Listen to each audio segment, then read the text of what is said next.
वृक्षा। इसके question answer देखो। वचनानुसार वृक्ष खानानी हुर्रियत वचन के अनुसार स्थानों की पूर्ति करती है।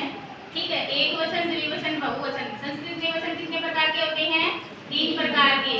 ठीक है, जैसे यथा का मतलब जैसे वनम वने वनानी, खालिस्तान जले खालिस्तान, जलम जले जलानी, बिंबम खालिस्तान खालिस्तान, बिंबम बिंबे बिंबानी।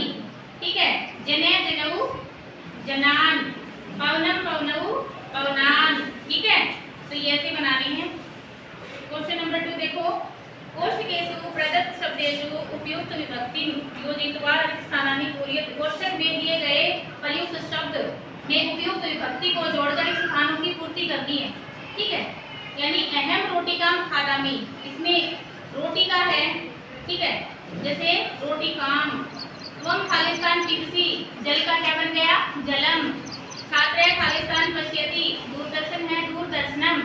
वृक्षा खालिस्तान पिबन्ति, पवन है पवनम। ताः खालिस्तान लिखन्ति कथा कथाम। आवाम खालिस्तान गच्छाव जंतुशाला जंतुशालाम। अधोलिखित वाक्येषु कर्तृपदानि चिनुत। आगे लिखे हुए वाक्य में कर्तृपद को चुनना है।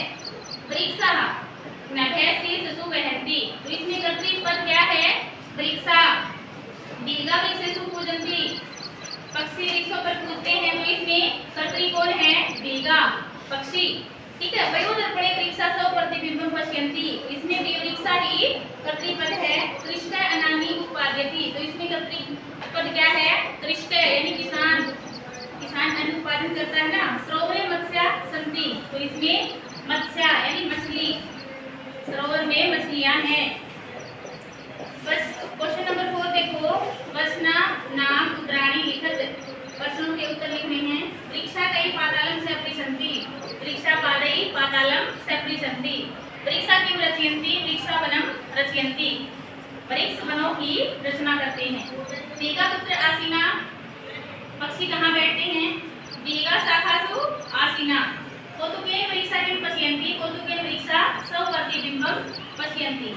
समुचितै पदैः स्थानानि पूर्यत, समुचित पद के खाली स्थान भरने हैं विभक्ति लगाकर। एक वचन, द्विवचन, बहुवचन। जैसे गजे गजौ गजा, अश्वे अश्वौ अश्वाः, सूर्यं सूर्यौ सूर्यान्, चंद्रम चंद्रौ चंद्रान्, विडालेन विडालाभ्यां विडालै, मंडूकेन मंडूकाभ्यां मंडूकै, सर्पाय सर्पाभ्यां सर्पेभ्यः, जिसमें वानराय वानराभ्यां वानरेभ्यः, मोदकात् मोदकाभ्यां मोदकेभ्यः, तो वृक्षात् वृक्षाभ्यां वृक्षेभ्यः। षष्ठी में देखो। जनस्य जनियो जनानां, सुतस्य सुतयो सुकानां।